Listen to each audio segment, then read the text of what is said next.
Hello बच्चों, आज की वीडियो में हम देखने जा रहे हैं कि IIT JEE एडवांस 2024 के एग्जाम में क्वेश्चन आया था पेपर 1 में हमारे पास। देखिए ये क्वेश्चन क्या था, हमारे पास एफ फंक्शन था आर से आर, जे फंक्शन आर से आर था।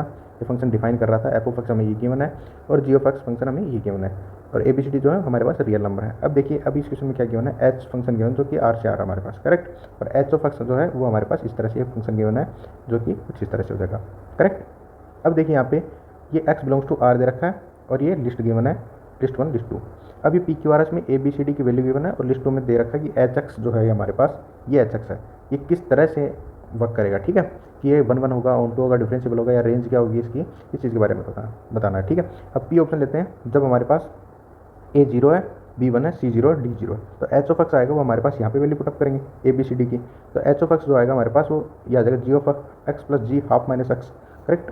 अब ये आएगा तो G ऑफ एक्स, अब इस G ऑफ एक्स हमारे पास क्या है, 1 माइनस 2x है और ये हमारे पास x की वैल्यू 0 से हाफ है, तो ये वैल्यू हम x की जगह 1 माइनस 2x पुटअप करेंगे तो ये आ जाएगा हमारे पास। अब देखिए इसकी रेंज क्या आएगी, इसकी रेंज 0 और 1 आएगी। इसका मतलब हमारे पास लिस्ट 2 में 5 ऑप्शन के सारे ये कनेक्ट हो जाएगा। अब अगर हम बात करें Q ऑप्शन की, तो Q ऑप्शन में देखिए हमारे पास A इक्वल टू 1 है और B इक्वल टू 0 है, C equal to 0, D equal to 0 है, करेक्ट। अब यहाँ पे A equal to 1, B equal to 0, C equal to 0, D equal to 0 हो जाएगा। अब देखिए यहाँ पे जो आएगा वो H ऑफ एक्स जो है हमारे पास F ऑफ एक्स के इक्वल आ जाएगा, करेक्ट।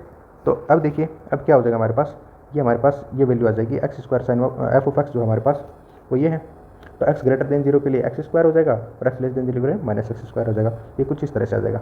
अब हम LHD और RHD से इसकी डिफरेंशियबिलिटी चेक करते हैं तो ये डिफरेंशियबल आ जाएगा। तो Q हमारे पास थर्ड से करेक्ट हो जाएगा लिस्ट में, ठीक है। अब R ऑप्शन चेक करते हैं तो A equal to 0, B equal to 0 और C इक्वल टू 1 और D इक्वल टू 0 होगा यहाँ पे, करेक्ट। तो इसी तरह से यहाँ पे H ऑफ एक्स जो आएगा हमारे पास x माइनस जी एक्स आ जाएगा। तो जी एक्स को उसी तरह से x माइनस जी एक्स घटा देंगे तो ये आ जाएगा हमारे पास इस, और अदरवाइज x आ जाएगा x माइनस 0 तो 0, x माइनस 0 तो x हो जाएगा यहाँ पास, तो ठीक है। तो यहाँ पे जो रेंज आएगी वो हमारे पास आएगी वो कोडोमेन के बराबर हमारे पास रेंज आ जाएगी।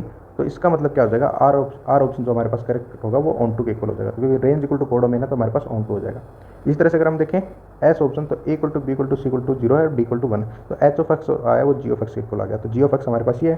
तो अगर हम इसकी रेंज चेक करें तो x 0 से हाफ है, तो x 0 से हाफ में कितना हो जाएगा, 2x 0 से 1 हो जाएगा। इसी तरह से अगर हम देखें तो 1 माइनस 2x जो है वो 0 से 1 होगा और इसकी रेंज आ जाएगी वो 0 से 1 आ जाएगी। इसका मतलब एस ऑप्शन में हमारे पास 4 लिस्ट से कनेक्ट हो जाएगा। तो इसका मतलब जो हमारे पास फाइनल आंसर जो आएगा वो फाइनल आंसर हमारे पास क्या आ जाएगा, आंसर क्या आ जाएगा, P हमारे पास 5 से कनेक्ट है, करेक्ट।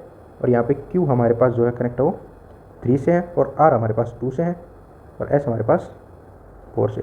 Q हमारे पास 3 से है, R हमारे पास 2 से कनेक्ट है और S हमारे पास जो कनेक्ट है वो 4 से कनेक्ट है। तो ये हमारे पास ये फाइनल आंसर आ जाएगा, करेक्ट।